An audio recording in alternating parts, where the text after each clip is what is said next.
लेनो और रोजमेरी लाबियांका के घर पर दूसरी रात हत्याएं हुई। इन हत्याओं की क्रूरता ने पूरे देश को झकझोर दिया और हॉलीवुड में दहशत का माहौल पैदा कर दिया था। गिरफ्तारी के बाद मैनसन और परिवार के कई सदस्यों पर प्रथम श्रेणी की हत्याएं का मुकदमा चलाया गया और उन्हें दोषी भी ठहराया गया। शुरुआत में उनकी सज़ा मौत की थी, लेकिन 1972 में कैलिफोर्निया में मृत्युदंड की सज़ा समाप्त होने के बाद इसे आजीवन कारावास में बदल दिया गया। मैनसन हत्याकांड तब से विभिन्न पुस्तकों, फिल्मों और वृत्तचित्रों के माध्यम से लोकप्रिय संस्कृति में व्याप्त है, जिसने जनहित को जगाया और 1960 के दशक के प्रशस्तीकरण आंदोलन से जुड़े हेरफेर, हिंसा और सामाजिक भय के विषयों पर चर्चाओं का जन्म दिया था। इन घटनाओं की विरासत आज भी गूंजती है, जो अपराध, मीडिया और जनधारा के बीच जटिल अंतर्संबंध को उजागर करती है। इस कहानी के लेखक हैं डेली एलिस ए।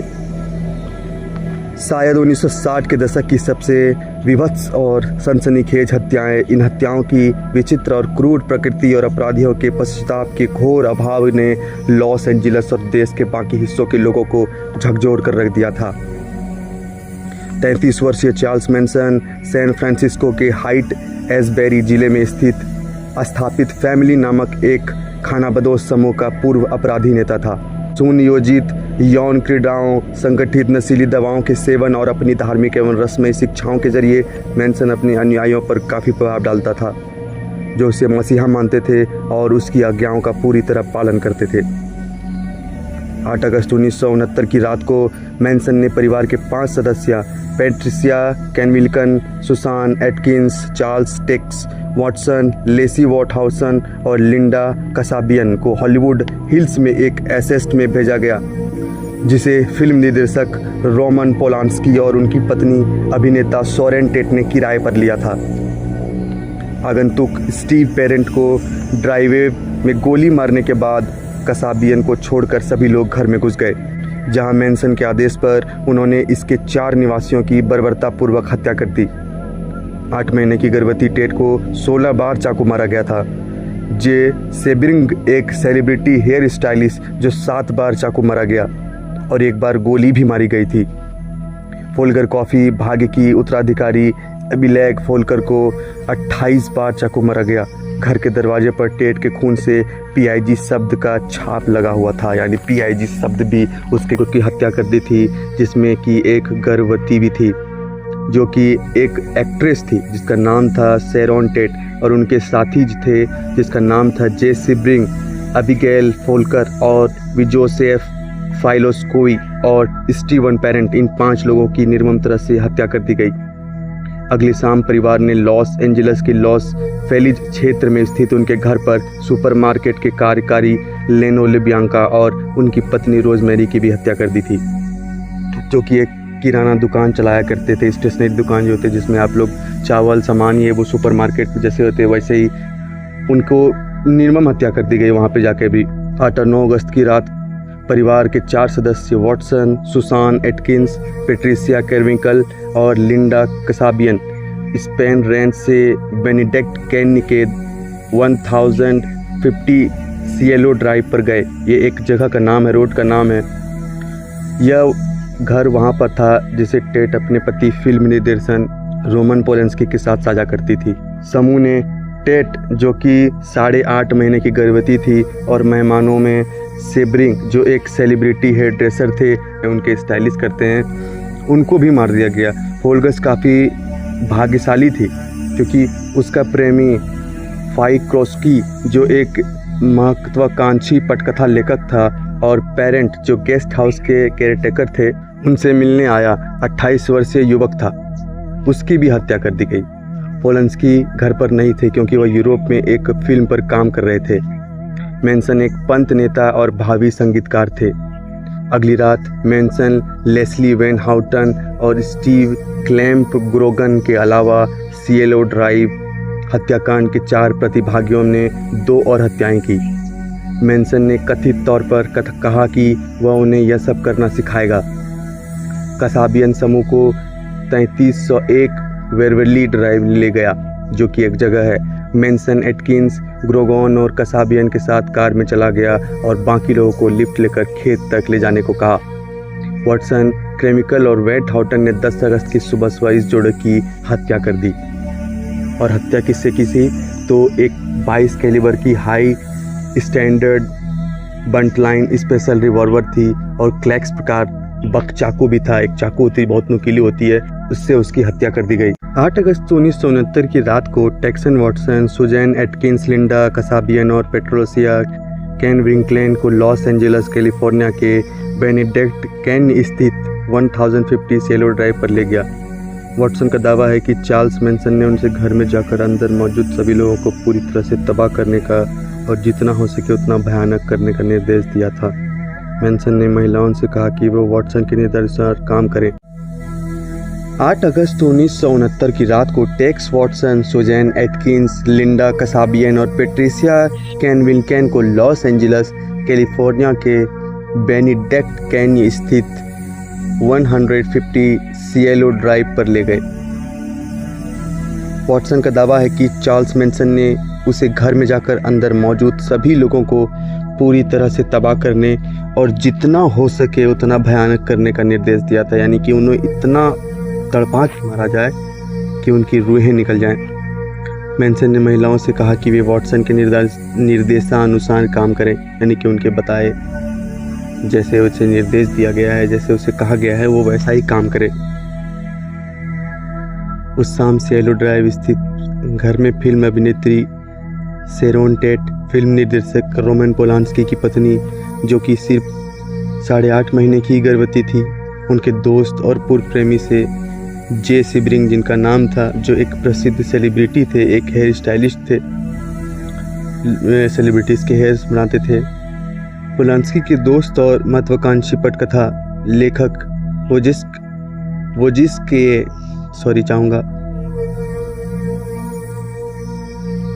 वोजिस्केक फ्राइकोस्की और फ्राइकोस्की की प्रेमिका अबिगेल फोल्कर, नाम ही इतने पटे में क्या करूं, किसी तरह याद रखना, जो फोल्गर काफ़ी संपत्ति की उत्तराधिकारी और पीटर फोल्गर की बेटी थी, मौजूद थी। संपत्ति पर केयर टेकर विलियम गैरेटसन और उनके दोस्त स्टीवन पेरेंट भी मौजूद थे, यानी कि उनके घर पर ये 2 और लोग भी मौजूद थे। पोलांस्की रूप में एक फिल्म पर काम कर रहे थे। वॉटसन और तीनों महिलाएं 9 अगस्त की आधी रात के बाद सिएलो ड्राइव पहुंची। वॉटसन मुख्य द्वार के पास एक टेलीफोन के खंभे पर चढ़ गई और घर की टेलीफोन लाइट काट दी। समूह ने अपनी कार उस पहाड़ी के नीचे से ले जाकर खड़ी कर दी।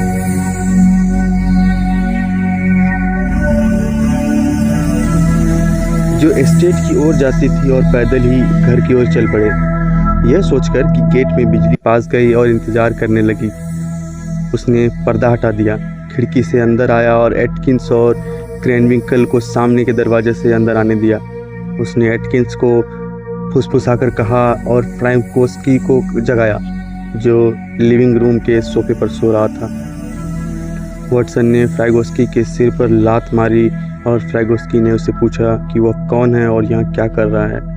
वॉटसन ने जवाब दिया, मैं शैतान हूँ और यहाँ मैं शैतान का काम करने आया हूँ। वॉटसन के निर्देश पर एटकिंस और कैनविंकल ने घर के 3 अन्य लोगों को ढूंढ निकाला और उन्हें जबरन लिविंग रूम में ले आया।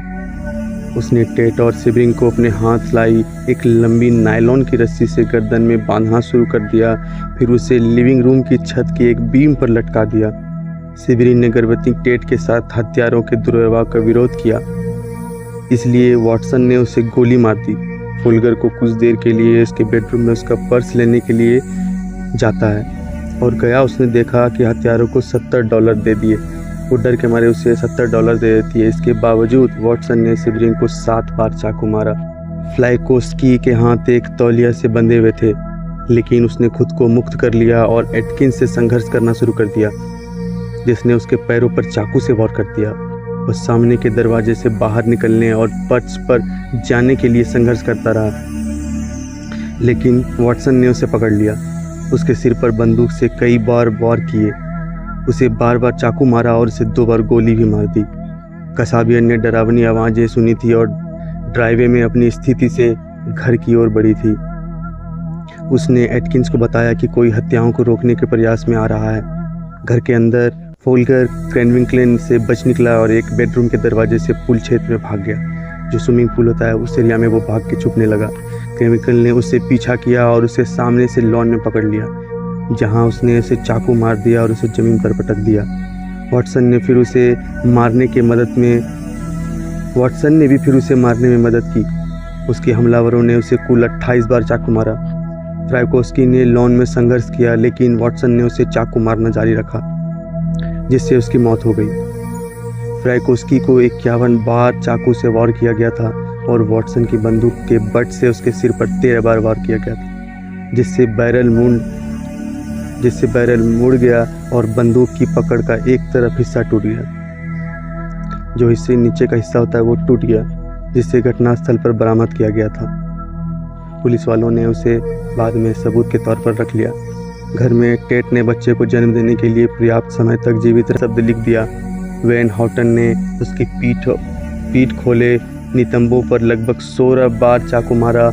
वैन हाउटन ने मुकदमे में दावा किया कि छुरा घोंपने के दौरान रोजमेरी लेबियांका पहले ही मर चुकी थी। सबूतों से पता चला कि 41 छुरा घोंपने के घावों से कई वास्तव में मरणोपरांत लगाए गए थे, यानी उसके मरने के पहले बहुत बार 41 बार छुरा उससे भूखा गया था। इसके बाद वाटसन ने संगीन को साफ किया और नहा लिया। फिर वो बाथ लेने गई, जबकि क्रेनविंकल ने दीवारों और रेफ्रिजरेटर के दरवाजे पर उठो यानी कि राइस और सुअरों की मौत, डेथ ऑफ पिग्स लिखा। ये सब लिबियांका के खून से किया गया था। उसने लेनो लिबियांका को हाथी दांत के हैंडल वाले 2 दांतों वाले नक्काशीदार कांटे से 14 छेद किए, जो हाथी के दांत होते हैं घर में सजावट के लिए रखते हैं, तो उससे 14 बार छेद किए, जिससे उसने उसके पेट से बाहर निकला हुआ था उसके पेट में घुसाकर आर पार कर दिया था और उसके पेट में ही छोड़ दिया। उसने उसके गले में एक स्टेट चाकू भी घोंप दिया। इस बीच मैनसन परिवार के अन्य 3 सदस्य जो शाम स्पेन के साथ विदा हुए थे, लेबनानी अभिनेता सलादीन नादेर के वेनिस स्थित घर ले आ गया। मैनसन ने उन्हें वहीं छोड़ दिया और स्पेन रेंच वापस चला गया। उन्हें और लिबियांका के हत्यारों को लिफ्ट लेकर घर जाने के लिए छोड़ दिया गया। कसाबियन के अनुसार मैनसन चाहता था कि उसके अनुयायी नादेर की उसकी अपार्टमेंट में ही हत्या कर दें, लेकिन कसाबियन का दावा है कि उसने जानबूझकर गलत अपार्टमेंट का दरवाज़ा खटखटाकर और एक अजनबी को जगाकर इस हत्या को नाकाम कर दिया था। समूह ने हत्या की योजना छोड़ दी और चले गए, लेकिन एटकिंस ने बाहर निकलते समय सीढ़ियों में शौच कर दिया। वहीं पे उसने पॉटी कर दी और वो बाहर निकल गया। सिविल ब्रांड इंस्टीट्यूट में अपने साथियों के सामने शुरुआती स्वीकारोक्ति में एटकिंस ने कहा कि उसने टेट की हत्या भी की थी। बाद में अपने वकील अभियोजक विसेंट बुग्लियोस्की और ग्रैंड ज्यूरी के सामने दिए गए बयानों में एटकिंस ने संकेत दिया कि वे टेट को टेक्स वाटसन ने चाकू मारा था। अपनी 19 ब्रेन कैंसर से अपनी मृत्यु जेल में ही रहकर उनकी हुई। अपनी मृत्यु के समय वह कैलिफोर्निया की सबसे लंबे समय तक जेल में रहने वाली महिला कैदी थी। एटकिंस को 14 बार पैरोल देने से मना किया गया था और उनके अनुकंपा रिहाई की याचिका भी खारिज कर दी गई थी। दूसरी जो क्रिमिनल थी पैट्रिसिया क्रेनविंकल। उसका जन्म 1947 में हुआ था। 1971 में कैद क्रेनविंकल अभी कैद में है और साथ ही मैनसन गिरोह के सदस्य सुसान एटकिंस की 2009 में मौत के बाद क्रेनविंकल अब कैलिफोर्निया दंड प्रणाली में सबसे लंबे समय तक कैद रहने वाली महिला कैदी है। उसे 14 बार पैरोल से वंचित किया गया है। सबसे हाल ही में 2017 में कैलिफोर्निया के पैरोल कानूनों ने संशोधन किया और लॉस एंजल्स डीए द्वारा नीतिगत बदलावों के बाद एक पैरोल पैनल ने मई 2022 में पहली बार उसकी रिहाई की सिफारिश की। हालांकि इस पैरोल की सिफारिश को कैलिफोर्निया के गवर्नर गोविन न्यूसेम ने पलट दिया, जिन्होंने पहले मैनसन परिवार के सदस्य लेस्ली वॉन हाउटन के लिए पैरोल की सिफारिश को पलट दिया था। तीसरा अपराधी चार्ल्स मैनसन, जो 1934 से लेकर 2017 तक जिया। मैनसन 19 नवंबर 2017 को श्वसन विफलता यानी कि हार्ट फेलियर की वजह से और कोलन कैंसर की वजह से उसे हार्ट अटैक आया और उसके जेल में ही मृत्यु हो गई। उनके 83वें जन्मदिन को कुछ ही दिन बाद बीते थे और उन्होंने अपने जीवन के 13 साल किसी न किसी निगरानी वाले माहौल यानी तो ये जेल, सुधार गृह या बालक गृह में बिताए थे। जेल में रहते हुए मैनसन को 12 बार पैरोल देने से मना किया गया था। 1997 के बाद उन्होंने अपनी किसी भी पैरोल सुनवाई में शामिल होने से इनकार कर दिया। चौथा अपराधी लेस्ली वैन हाउटन, जन्म 1949, 1971 में 21 साल की उम्र में दोषी ठहराए जाने और मौत की सजा सुनाने के बाद वैन हाउटन कैलिफोर्निया की मौत की पंक्ति में सबसे कम उम्र की महिला बन गई।